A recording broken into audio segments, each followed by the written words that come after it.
This is KGW News at noon. 1 year ago today, this was the scene. It was snowing. An inch and a half fell in Portland, and tomorrow, low elevation snow is back in the forecast. Hello, everyone. Thank you for joining us. I'm Brenda Braxton. That storm last year was the only time Portland has had measurable snowfall in the month of April. You may remember Southwest Washington got hit even harder. Depending on where you live in Clark County, it snowed between 3 and 6 inches.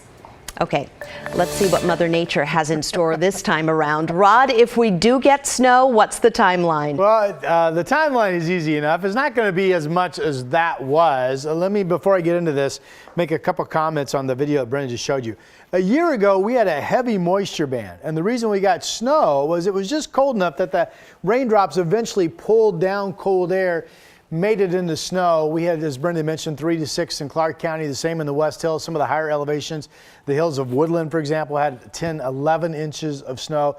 This time around, the air tomorrow morning potentially could be colder, but there's not going to be that much moisture around. So here we go. Tomorrow morning is another flirtation with low snow levels and maybe a snow mix, much like we have seen a whole handful of times over the past month or so. So this is 3 o'clock in the morning. So once we get past midnight tonight, snow levels will drop, and potentially we could start seeing some sticking snow showers below 1,000 feet.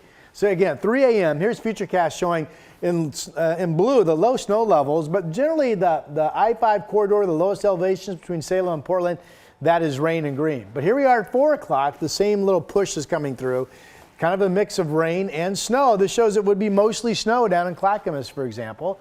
And then here we are at 9 o'clock in the morning. Whatever we're getting by that time is pretty much gone. And if you would pick up some light snow on the ground tomorrow morning, once the sun pops up, it will quickly melt away. It would be like a dusting to an inch and then quickly be gone.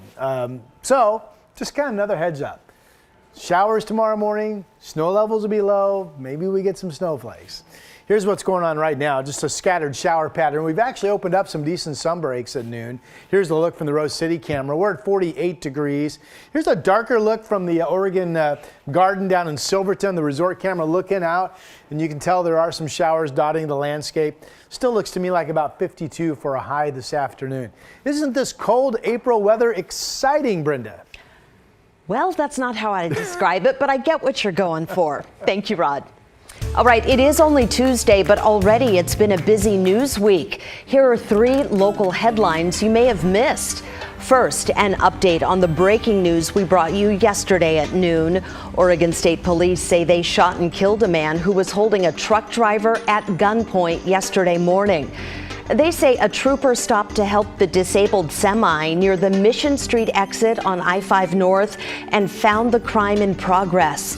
OSP says the suspect, Felipe Monzo, immediately shot at them and the trooper returned fire. Monzo was hit and ran away. Troopers later found him along the freeway, hiding in the bushes. He died at the scene. The trooper was also hurt and will be on administrative leave during the investigation. Second, Radio Cab says video inside one of its taxis shows a passenger fatally stabbing the driver. The company says the attack on Sunday came out of nowhere. Police arrested Moses Lopez. He's in jail now facing murder charges. Court documents show Lopez already had a warrant out for his arrest in Coos County for threatening 2 men with weapons last week. He was charged and released in that case, but never showed up for his court appearance. And finally, in just a few hours, hundreds of nurses with Providence Health are planning to picket. This is video of one of their other walkouts back in January. Organizers call today's event an informational picket. The nurses say they want to improve patient-to-staff ratios and raise the standard of care. They will picket outside Providence Portland Hospital at 4:30 this afternoon. And those are 3 of the local headlines you may have missed. Now to Louisville, Kentucky, where police are investigating a mass shooting at a bank. Police say the gunman worked there. We also learned a 5th victim died overnight. NBC's Jay Gray has more on the aftermath and the investigation. Well, it's been a full day now since the attack, and take a look at where it happened. You can see behind me the bank here in downtown Louisville, the windows, the glass doors boarded up, shattered, witnesses say, during what was an intense firefight between police arriving at the scene and the 25-year-old suspect inside. That suspect, an employee at the bank who came to work Monday morning with an AR-15 style rifle and opened fire, killing 4 during the attack, a 5th dying overnight at the hospital, succumbing to her wounds. We know that 8 people were injured, 3 treated and released, 5 remain in the hospital, including Officer Nick Wilt, one of the first police officers to respond to the massacre. He was sworn in as a Louisville police officer just 10 days before this attack, was on his 4th shift when he was shot. He is in critical but stable condition after brain surgery yesterday following the attack. The investigation is ongoing here and will be for quite some time. Federal agents involved at this point, too. All of them asking the same question. So many do after these mass shootings. Why? Why did this happen? We do know that this was targeted. He knew those individuals, of course, because he worked there. And the evil that was played out on yesterday, taking those lives and injuring so many others, just truly unfortunate.